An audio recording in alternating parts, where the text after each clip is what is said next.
উদ্দেশ্যে বলে রাখি, এটা একটু মুখস্থ করে নেবেন। প্রভাতকালে উঠে যদি এই স্মরণ আপনারা করতে পারেন, সাংসারিক জীবনে অনেক মঙ্গল হয়, সংসারে অশান্তি দুর্ভোগ থেকে আমরা মুক্তি পেতে পারি।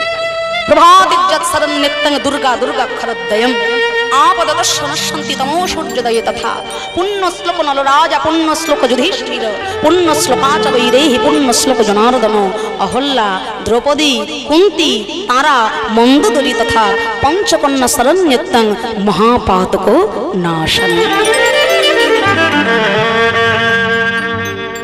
এই যে পাঁচজন সতী নারী, অহল্যা, দ্রৌপদী, কুন্তি, তারা, মন্দোদরী, রাবণের স্ত্রী। মন্দোদরী কিন্তু আজও সতী নারী, তার কপালের সিঁদুর আজও মোছেনি, কেননা ভগবান রামচন্দ্রের কৃপায় তার বরে এখনো কিন্তু রাবণের চিতা জ্বলছে বাবা। তিনি কিন্তু আজও বৈধবা হননি, তার বৈধব্য দশা জগতে কোনোদিন হবে না। আজও রাবণের চিতা জ্বলছে। স্বামীর চিতা যতক্ষণ না নিভবে ততক্ষণ তো সতী নারীর কপালের সিঁদুর উঠবে না। তাই তিনি রামচন্দ্রের কাছে প্রার্থনা করেছিলেন, আমি যেন চিরসতী হয়ে মাথায় সিঁদুর নিয়ে মরতে পারি। প্রভু রামচন্দ্র বলেছিলেন তথাস্তু। বলে তাহলে ওই যে আমার স্বামী, তার কি গতি হবে?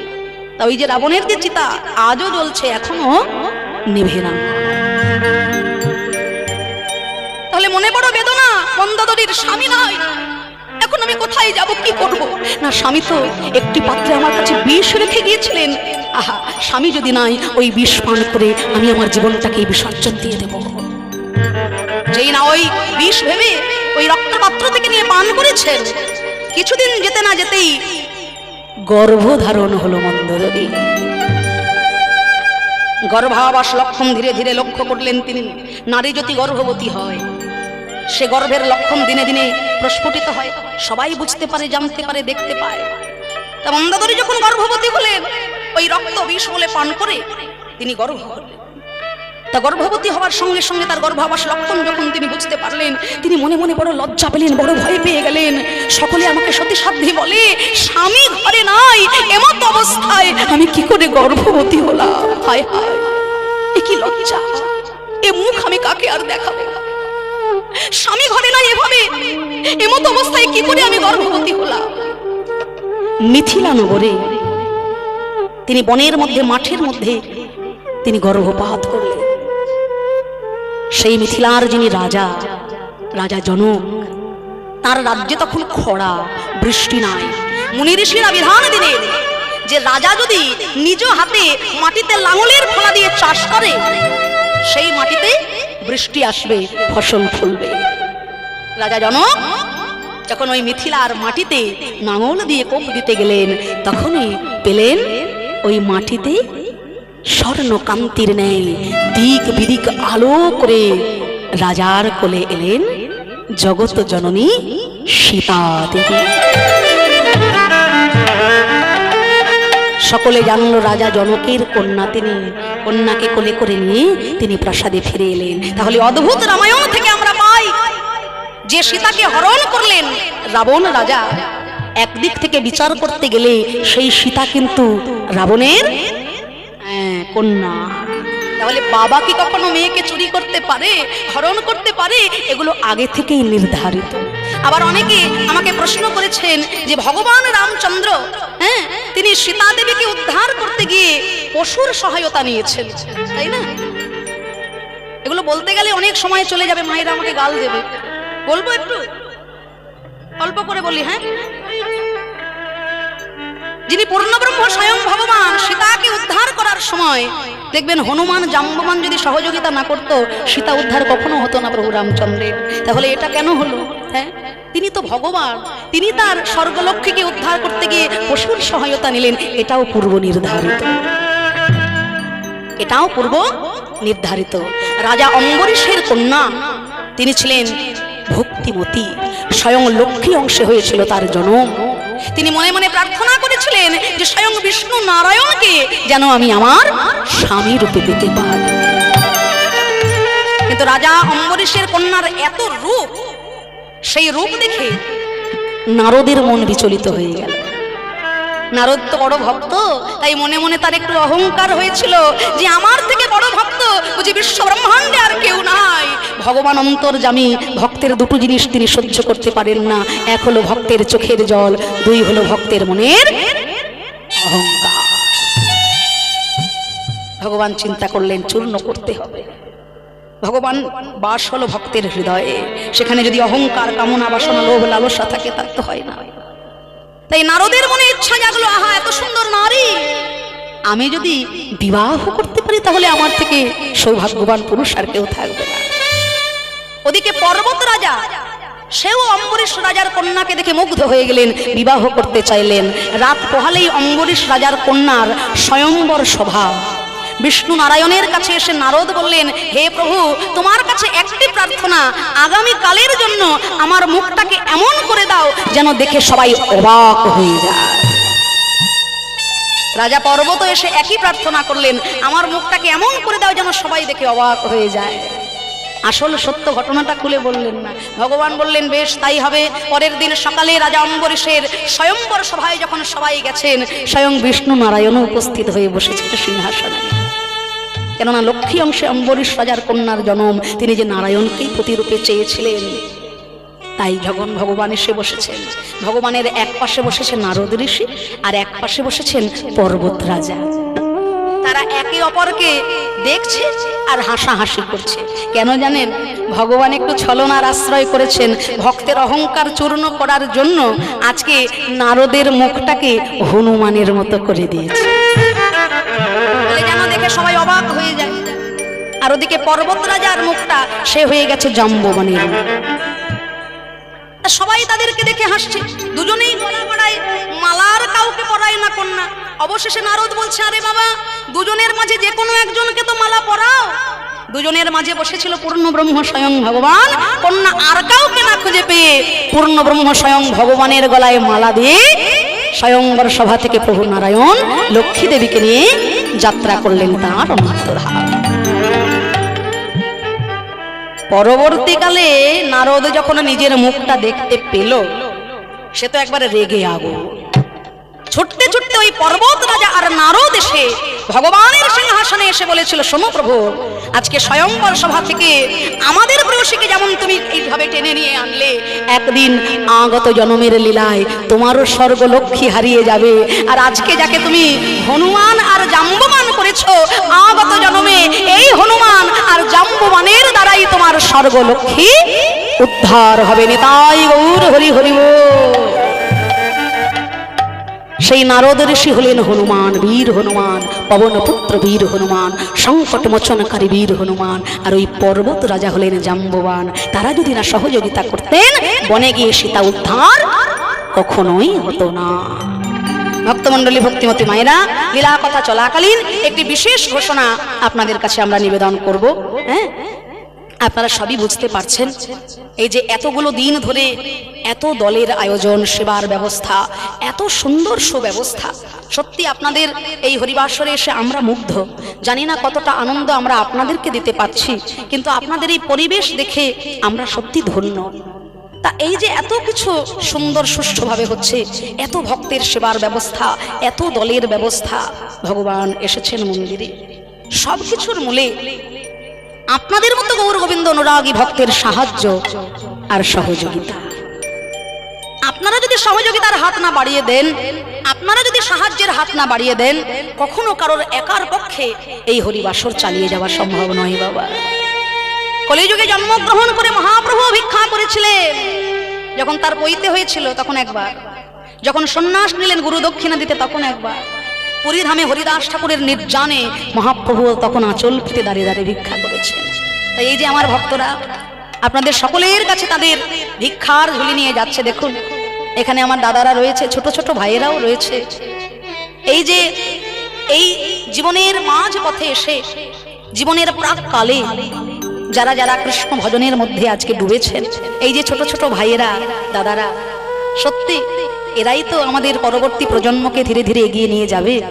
আজকের এই দিনে, আজকের এই যুগে নামই হলো আমাদের ভরসা। যারা যারা সকাল সকাল ভজনের পথে নেমে যায়, তাদের আর পরে কাঁদতে হয় না বাবা। তাই এই যে ছোট ছোট ভাইরা তারা নিজেরা লজ্জা ঘৃণা মান অভিমান সব জলাঞ্জলি দিয়ে আঁচল পেতে আপনাদের সামনে দাঁড়াচ্ছে, ভিক্ষার ঝুলি নিয়ে আপনাদের কাছে গিয়ে দাঁড়াচ্ছে। এদেরকে যেন আপনারা কেউ বঞ্চিত করবেন না, হ্যাঁ, মুক্ত হস্তে এদের কাছে দান করবেন। আচ্ছা, এই যে দান নিয়ে যখন কথা হচ্ছে, দু একটা কথা বলবো। দেখুন, শাস্ত্র মতে সাধারণত দান হলো 3 প্রকার। শাস্ত্র মতে দান হলো 3 প্রকার: রাজসিক, তামসিক আর সাত্ত্বিক। রাজসিক দানটা কেমন একটু বলে নি, বলি। হ্যাঁ, তার আগে বলি, ওই যে ভিক্ষার ঝুলি নিয়ে গেছে, ওখানে ঠুংঠাং শব্দ হচ্ছে, ওই শব্দটা বন্ধ করতে হবে বাবা। ওই যে কাগজের কি সব সবুজ সবুজ লাল লাল কি সব হয় না, কাগজের, ওইগুলো যদি আপনারা দেন ঝুলির মধ্যে, তাহলে শব্দটা একটু কম হবে, বুঝলেন? তাহলে আমার ভক্তদেরও সুবিধা হয় আর আমাদেরও একটু ভালো হয় আর কি। তা রাজসিক, তামসিক আর সাত্ত্বিক দান, দান হলো প্রধানত 3 প্রকার। রাজসিক দান কাকে বলে না, গ্রামে যিনি একটু অর্থশালী বিত্তশালী, সবাই বাবু বলে, বুঝলে? তা গ্রামে একটা মন্দির নির্মাণ হবে, ক্লাবের সব ছেলেরা এসে ধরেছে যে বাবু এবছর আপনাকে 10,000 টাকা ডোনেশন করতে হবে, আপনি যদি এগিয়ে না আসেন এত বড় মন্দির কোনোভাবেই সম্ভব হবে না। তা বাবু বললেন, শোন বাবা, 10,000 আমি তোকে দিতে পারি, কিন্তু মন্দিরের যে মার্বেল প্লেটটা আছে ওখানে কিন্তু আমার নামটা একটু বড় বড় অক্ষরে লিখবি, বুঝলি?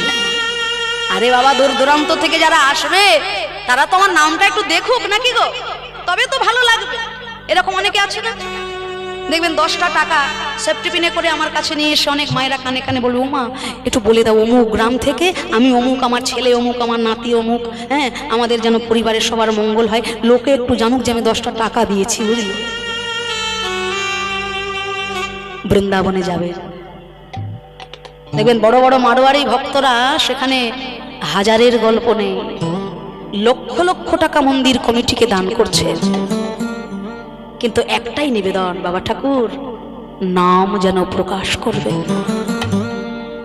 আমি কার জিনিস কাকে দিচ্ছি, কাকে দিয়ে নাম জাহির করছি? যার জিনিস তিনি নিজ গুণে কৃপা করে গ্রহণ করে নিচ্ছেন, আর আমি আমার নাম জাহির করে লোককে শোনাচ্ছি, লজ্জা। এই রাজসিক দান কখনো করবেন না। যেটুকু দান করবেন করবেন, তার জন্য নাম জাহির করে ফাটানো এটা বড্ড অপরাধ, চরম অপরাধ। এই নাম জাহির করা কিন্তু চলে না, রাজসিক দান হয়ে যায়। আপনারা জেনে রাখুন, যারা যারা দান করবেন, আপনারা যখন দিলেন তখন কোন পদ্ধতিতে দান দিলেন সেটা আপনারা বুঝতে পারবেন যদি এটা জানা থাকে। তারপর কি না, তামসিক দান। যেমন মনে করুন গ্রামে একটা হরিবাসর হচ্ছে, হ্যাঁ, তা সেই হরিবাসরে পাড়ার মধ্যে যিনি বাবু, হ্যাঁ, তার ছেলে পুলেরা এসে ধরেছে, বাবু প্রত্যেকবার 5,000 টাকা দেন, এবার কিন্তু একটু বাড়িয়ে দিতে হবে, হ্যাঁ। তা বাবু বললেন, শোন বাবা, 5 কেন, এবার না হয় তোদের আমি 10,000 টাকা ডোনেশন করবো, কিন্তু তোদের ওই কমিটির মধ্যে ওই অমুক, ওর সাথে আমার একটু আদায় কাজ কলাই আছে, বুঝলি তো, ওকে যদি কমিটি থেকে সরাতে পারিস 5 কেন 10 পেয়ে যাবি বছর। মানে আমি দান করলাম, আমার দানের মাধ্যমে আর একজনের ক্ষতি সাধন করে দিলাম, দানের মাধ্যমে আর একজনের ক্ষতি হয়ে গেল, এটা হলো তামসিক দান। যেমন মনে করুন 3 বন্ধু একসঙ্গে পড়াশোনা করে, একজনের কপাল ভালো, একটা ভালো চাকরি পেয়ে গেছে, তা যেই না চাকরি পেয়েছে আর 2 বন্ধু কি ছাড়ে? 3 জন একসাথে পড়াশোনা করেছি, তুই এত তাড়াতাড়ি চাকরি পেয়ে গেলি, তা হ্যাঁ রে আমাদের কিছু খাওয়া। তা যেই না 500টা টাকা বন্ধুর হাতে তুলে দিয়েছে, তাই 500টা টাকা নিয়ে 2 বন্ধু কি মিষ্টির দোকানে গিয়ে রসগোল্লা কিনে খাবে? মা কি খাবে? জল খাবে? ও মায়েরা সব জানে, বুঝলেন তো। তাহলে 2 বন্ধু ওই অর্থ নিয়ে কিন্তু যেখানে গেল, যা করতে গেল, তাতে কিন্তু তার আরো পাপ হয়ে গেল। কিন্তু ওই অর্থটা যদি সেই ব্যক্তি গোবিন্দ মন্দিরে দান করতেন, ভক্ত সেবার জন্য দান করতেন, সেই দান কিন্তু গোবিন্দের চরণে তোলা থাকতো। আপনারা দান করলেই যে আপনাদের পুণ্য হবে তা কিন্তু নয়। যোগ্য জায়গায় যদি দান করতে পারেন তবেই পুণ্য, অযোগ্য জায়গায় যদি দান হয়ে যায় দানে কিন্তু পাপ হয়ে গেল। তামসিক দান। এরপর আসছে সাত্ত্বিক দান, যে দান করেছিলেন দ্রৌপদী একদিন, যখন শিশুপালকে ভগবান 100 অপরাধ ক্ষমা করার পর 101 অপরাধ করায়, সুদর্শন চক্র দ্বারা শিশুপালকে যখন ভগবান হত্যা করলেন, সুদর্শন চক্রের দ্বারা ভগবান কৃষ্ণের আঙুল কেটে গেছে, ঝরঝর করে রক্ত ঝরছে। তখন সবাই চঞ্চল, সুভদ্রা দেবী, কুন্তী দেবী, এনারা ব্যস্ত হয়ে কাপড় খুঁজতে যাচ্ছে যে কোথায় গেলে একটু কাপড় পাবো, কৃষ্ণের আঙুল কেটে গেছে, তাড়াতাড়ি বেঁধে দিতে হবে। আর সেই সভার মধ্যে উপস্থিত তখন দ্রৌপদী। তিনি কিন্তু এদিক ওদিকে কাপড় খোঁজার সময় পেলেন না। তিনি অঙ্গে যে বসনটা পরেছিলেন, যে কাপড়টা পরেছিলেন, সেই কাপড়ের আঁচলটা ছিঁড়ে দিয়ে ভগবান কৃষ্ণের আঙুলটা তখন বেঁধে দিলেন। ভগবান কৃষ্ণ আমার মনে মনে চিন্তা করে, আজ আমার এই বিপদে কালে তুমি আমায় বসন দিলে, তোমার এই বসনের প্রত্যেকটা সুতার মূল্য একদিনে আমি তোমায় চুকাইয়ে দেব। যেদিনে তোমার বসনের প্রয়োজন হবে, আজ মনে মনে কথা দিলাম, আমি সেদিন হাজার হাজার বসন দিব। হরি হরি বসন দিব, হাজার হাজার বসন দেব। আমি এই না কথা দিলাম তোমায়, হাজার হাজার বসন দিব। আমি এই না দিলাম তোমায়, তোমায় হাজার হাজার বসন দিব। এই না কথা দিলাম তোমায়, শোনো দ্রৌপদী জানাই তোমায়। এই না কথা দিলাম তোমায়, শোনো দ্রৌপদী জানাই তোমায়। এই না কথা দিলাম তোমায়, শোনো দ্রৌপদী জানাই তোমায়। এই না কথা দিলাম তোমায়, শোনো দ্রৌপদী জানাই তোমায়।